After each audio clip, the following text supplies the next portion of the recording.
Meus amados, estamos nos aproximando da festa do Natal. Faltam 30 dias até o Natal. E olhar o Natal, ou olhar a encarnação do Verbo de Deus, é olhar para aquilo que Deus foi capaz de fazer para se aproximar de nós. Deus, durante toda a história, o Antigo Testamento, Ele foi falando com vários homens, com várias mulheres.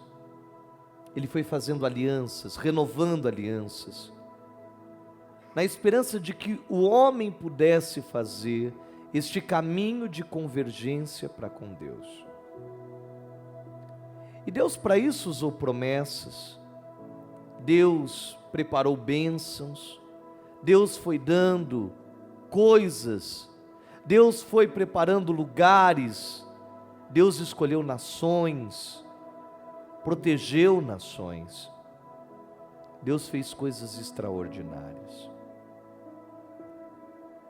Mas ainda que Deus fizesse coisas extraordinárias, os homens, as mulheres, o ser humano, nem sempre é grato. E muitas vezes, o ser humano esquece os favores de Deus, porque coloca no lugar de Deus as suas prioridades. E Deus sempre vinha lá e sacudia o povo, dizendo: povo, não vos prostituais na fé, quer dizer, não vos entregueis às idolatrias.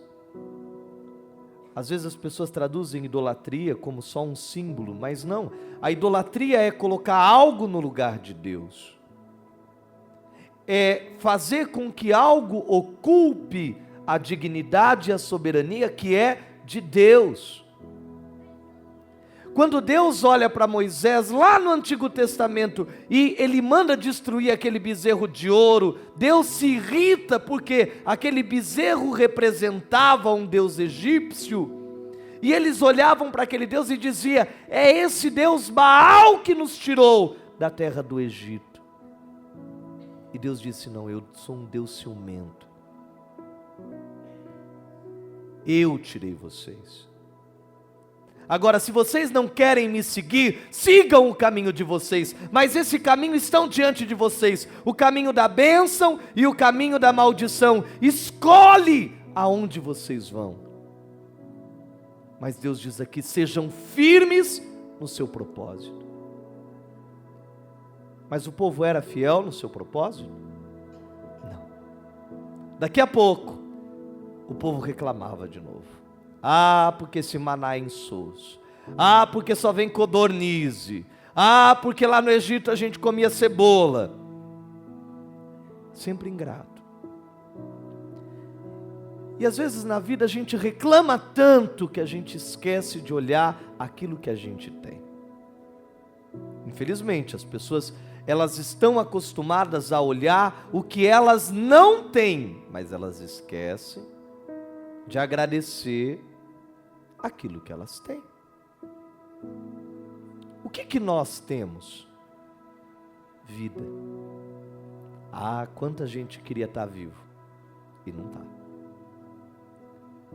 Ah, nós andamos. Tem muita gente que queria andar, não anda.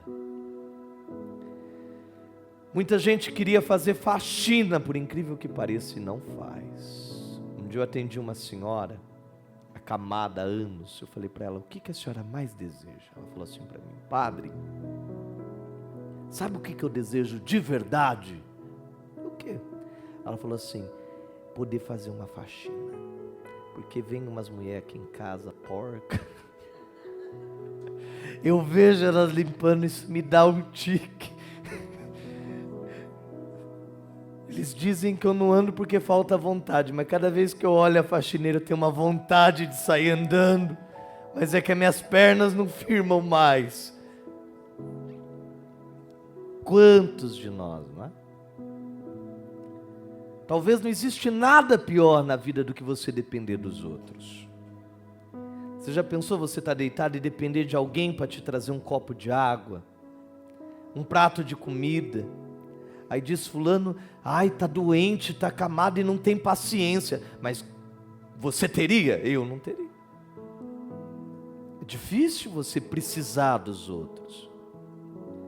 Precisar das pessoas para te limpar, para te dar uma comida. Precisar das pessoas, gente, para as pequenas coisas. Você ter que depender dos outros é horrível. E veja, nós não percebemos o quanto é importante o que a gente tem, porque a gente tem, mas o dia que falta, aí as pessoas dizem, ai, eu não devia ter reclamado tanto, né? Ai, estava tão bom e eu não sabia. Aí a pessoa começa a dizer, ai, Deus podia me trazer de volta, né? Mas veja, a gente tinha e não dava valor. Quantos que tem o pai vivo, a mãe viva, e não está nem aí, não visita, não vai, aí morre, vai lá na beira do caixão, chora, falta agarrar o caixão, ai, eu quero ir junto. Ordinário. Se a mãe pudesse falar, ela fala, é tudo cena. É tudo mentira. Ficou anos sem visitar a família. Mas agora não tem, agora quer. Agora quer dar o abraço, agora quer poder estar junto. Mas veja quantos anos talvez essa mãe chorou a falta de um filho.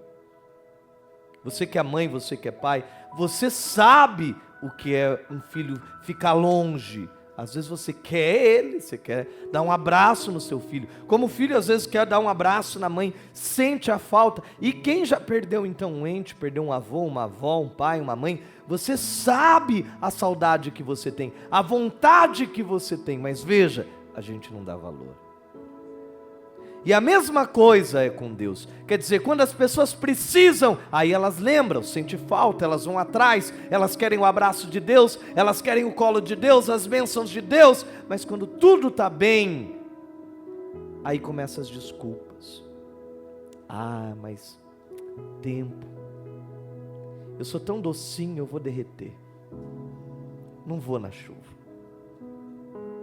Ai, está muito vento, eu vou pegar um conchispado. Ah, hoje está muito sol, eu vou queimar minha cutis. Não tenho bronzeador, não tenho protetor solar, hoje eu não vou na missa. Ai, eu estou com uma dor nas pernas, acho que eu vou ficar em casa, eu vou dormir. Não é? Agora, quando precisa, menino, você vai a pé, como diz a irmã. Ah, eu andei 2 horas para chegar aqui, estou tão feliz. Falei, a gente tinha que filmar, né? Daqui 30 dias tem carro e não vem mais, porque aí, eu lembro, eu era criança, eu era coroinha, e eu ajudava nas 3 missões, das 7 da manhã, das 9 e das 7 da noite. Fazia todas, estava lá, eu marcando ponto com o Padre Eza. Aí, eu saía de bicicleta, eu devia ter o quê? Uns 12 anos, eu saía de bicicleta lá da vila, eu atravessava a cidade 40 minutos, às vezes saía 5 da manhã para poder chegar, porque eu queria ser o chefe dos coroinhas, né? Chegar lá, às vezes eu chegava na porta, o seu Maia nem tinha aberto a porta, eu falava, seu Maia, o senhor está atrasado hoje. Mas veja, quando a gente quer, a gente faz. Quando a gente deseja, a gente faz. Mas o problema é quando o amor esfria. Quando as coisas passam a ser uma obrigação. Como o casamento. Quando você conheceu aí o seu candango, a sua candanga, quando você descobriu ele na sua vida, menino, você queria ficar com ele todos os segundos do tempo. Você ia se encontrar com a pessoa, você ia lá, as mulheres ficavam lá e passava chapinha, escovava e falava para a amiga, ai, tá bom, e passava perfume, se arrumava e via a roupa, tirava a roupa, trocava a roupa, não, agora eu estou bem. Ah, não tá bom, vou lá me arrumar de novo, porque você queria conquistar, você queria. O marido, a mesma coisa, chegava, abria a porta, entra meu bem. Ia lá, os dois, carro não, né? Às vezes tinha a bicicletinha, entra na garupa, você sentava na garupa toda cheia, vamos. Ia lá, ele pedalando na bicicletinha, e você toda contente. Ai, descobri o amor da minha vida. Aí a bicicleta estava bom, o cachorro quente estava bom, a pipoca estava bom, tudo era maravilhoso. Casou, podia ser uma cama de solteiro, era grande a cama, de tanto que queriam ficar grudado no outro.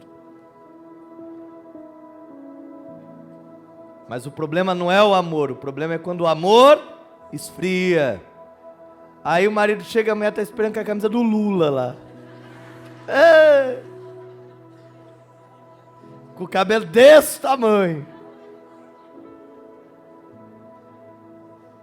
Aí fala, meu marido não olha mais para mim, padre. Podia mudar a camisa. Podia mudar o cabelo, né?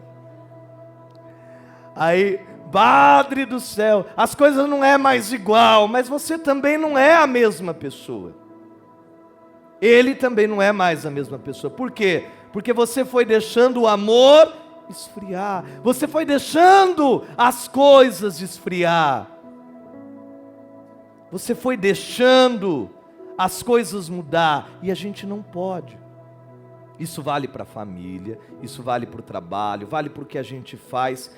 Se um dia você deixar de amar o que você faz, é melhor você fazer outra coisa. Se um dia aquilo aonde você está, ou com quem você está, já não mexer mais com você, é melhor fazer outra coisa.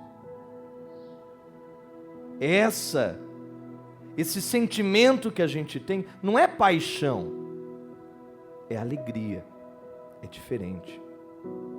As coisas têm que trazer para nós alegria. Querer estar com o outro tem que ser motivo de alegria. Na sua casa, você sentar ao redor da mesa e vocês poderem conversar, tem que ser uma alegria. Você tem que ter prazer nisso. Se não tem, precisa ver o que está acontecendo. Como querer estar com Deus tem que ser uma alegria.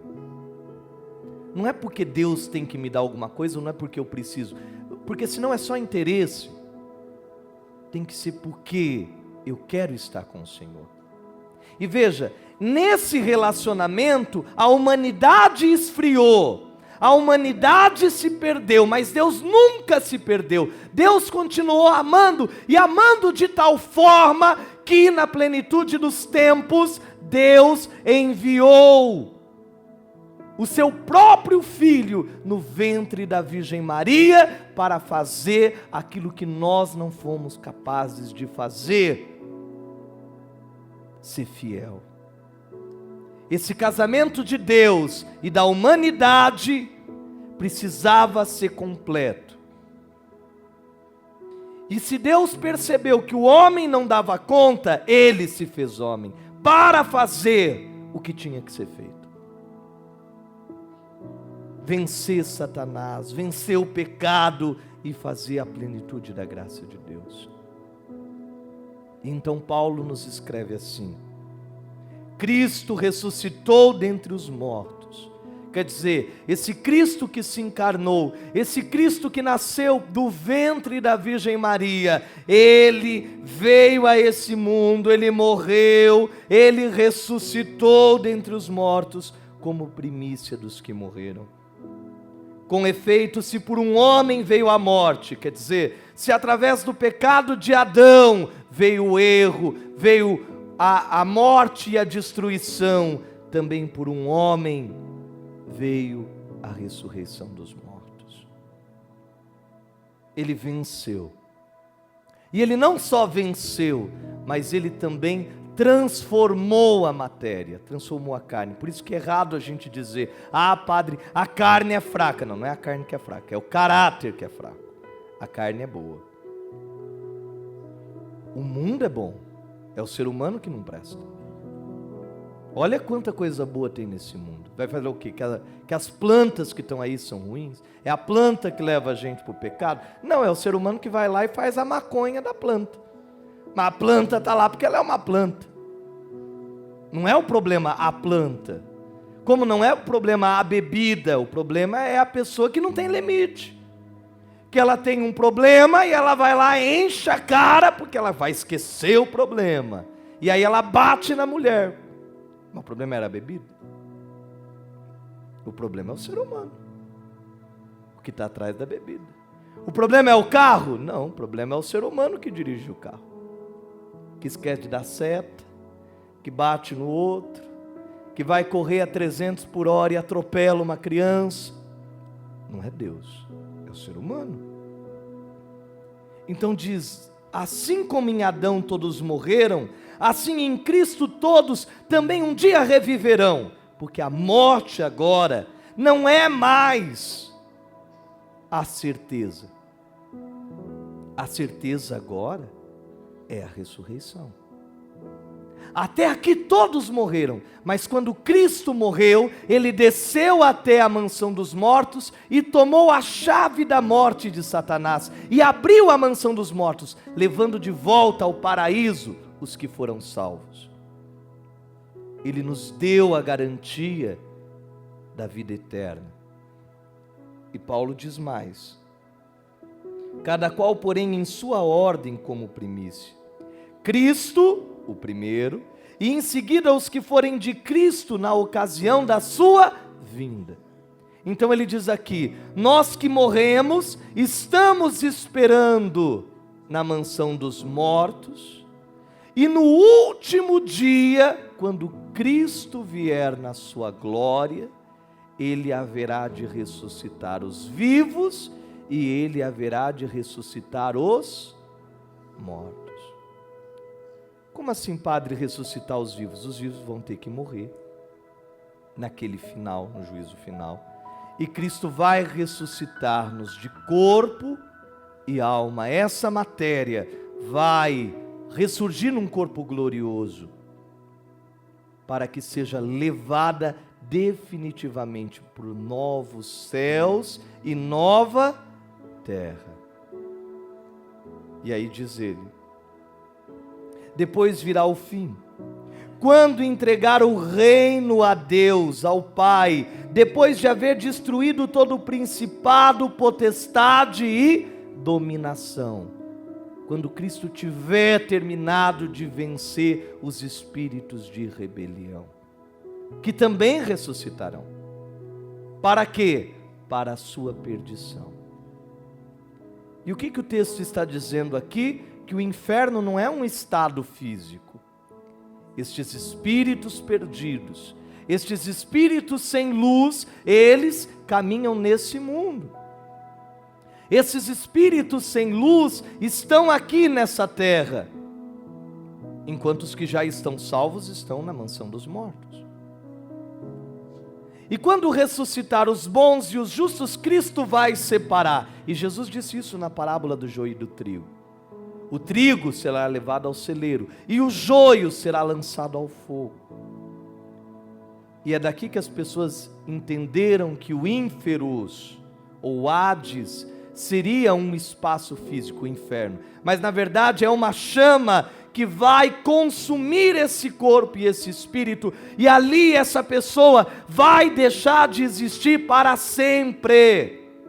Os que forem condenados serão lançados à condenação eterna, à morte eterna. Essa é a pena do inferno. Por isso Jesus diz: ali haverá choro e ranger de dentes, não porque vai ser um sofrimento eterno, mas porque esse espírito, eles verão os espíritos sendo consumidos e deixando de existir, e ali não haverá mais nem Satanás, nem os principados, nem as potestades, porque Cristo então, depois de ter vencido todo o mal, vai entregar de novo o governo das nações nas mãos de Deus Pai. Forte essa palavra, né? E diz: porque é necessário que ele reine, até que ponha os inimigos debaixo de seus pés. E o último inimigo a derrotar será a morte, porque Deus sujeitou tudo a Cristo Jesus. Mas quando ele disser que tudo está sujeito, claro é que se excetua aquele que lhe sujeitou todas as coisas. Estamos aqui terminando o tempo comum. E nós vamos celebrar, como eu dizia no começo, mais uma vez, a alegria de ter recebido Jesus. Mas a primeira vinda já aconteceu. O que nós estamos esperando agora é a segunda vinda de quem? De Jesus. Nós estamos esperando. Os filhos de vocês esperarão ou não esperarão. Talvez chegue antes. Mas ninguém sabe o dia e a hora, mas Jesus virá. A salvação virá. O sofrimento vai acabar, tudo isso vai acabar, porque ainda não completou a salvação, ela está sendo completada. E nós fazemos parte disso, porque nós temos que trazer luz para esse mundo. Temos que mostrar o sentido do Evangelho para esse mundo. Mostrar que Jesus está no meio de nós. E que enquanto é tempo de se converter. É tempo de encontrar graça. Nós somos esses pescadores de homens, tentando arrancar as pessoas da perdição, porque por incrível que pareça, tem gente que ainda prefere as trevas que a luz, tem gente que prefere o pecado que as coisas boas. Tanto que você vê às vezes na internet aí criança de 3, 4 anos, dançando até o chão, e não sabe rezar a Ave Maria. Sabe cantar coisa que até Deus duvida. Eles contam história para você que você de 70 anos não sabe. Você não viu com esse olho que a terra há de comer. E ele sabe. Mas eles não sabem rezar o Pai Nosso. Porque as coisas ruins as pessoas aprendem fácil, não é? As coisas ruins espalham fácil. Mas nós que somos de Deus, nós não conseguimos transmitir as coisas de Deus como o mundo faz. A gente às vezes não tem nem a mesma firmeza. Teve algumas semanas atrás que eu saía daqui, estava uma chuva igual hoje, torrencial. Passei em frente ao cemitério, saindo um monte de gente, era tarde, quase meia-noite, tudo vestido de branco, carregando aquelas coisas, naquela litoral. Eu falei, se fosse uma missa ninguém ia. Imagina marcar uma missa no cemitério, meia-noite, debaixo de chuva. Não ia. E você via sair naquele monte de gentarada, com o resto, né, das coisas que eles levaram para fazer os rituais, você via sair naquele monte de gente, debaixo de chuva. E o povo vai para a mata fazer coisa, vai para a cachoeira, e sobe pedra, e sobe com sacrifício, com coisa, e compra vela, e compra coisas, e faz ritual. E quantas vezes eu fui benzer casa, estava lá a vela para benzer a casa da pessoa, até empoeirada na estante. Você fala assim, filha, você não benze? Ai, eu esqueci, não tenho força. Eu não consigo rezar. Eu não tenho tempo de jejuar.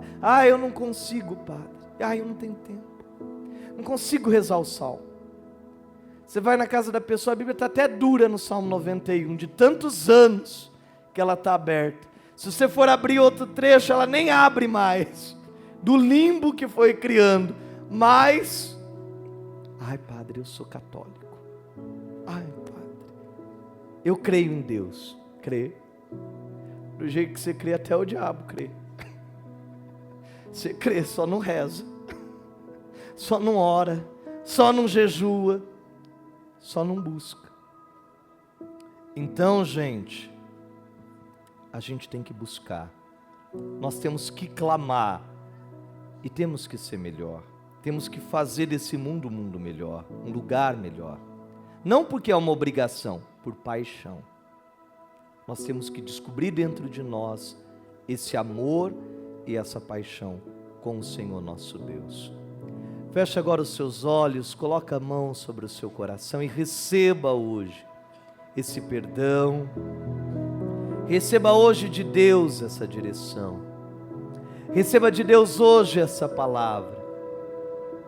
Quantos de nós precisamos desse abraço de Deus?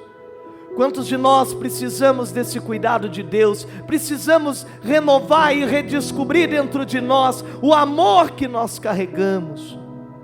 Quantos de nós precisamos trazer essa paixão de volta para o casamento, para a família, para a nossa casa, para aquilo que nós amamos? Quantos de nós precisamos perdoar, precisamos deixar para trás os erros, as coisas erradas e precisamos se encontrar com a paz? Por isso hoje abra o teu coração, por isso hoje proclame as maravilhas, proclame o milagre, proclame a mudança, por isso hoje proclame a virtude do nosso Deus e deixe hoje que essa bênção, que essa graça, ela alcance a sua vida. E rezando comigo, diga: Senhor Jesus, Senhor Jesus, eu me arrependo dos meus pecados. Venha lavar, venha purificar o meu coração, e venha me dar a sua bênção, Senhor meu Deus. Amém. Em nome do Pai, do Filho e do Espírito Santo. Amém.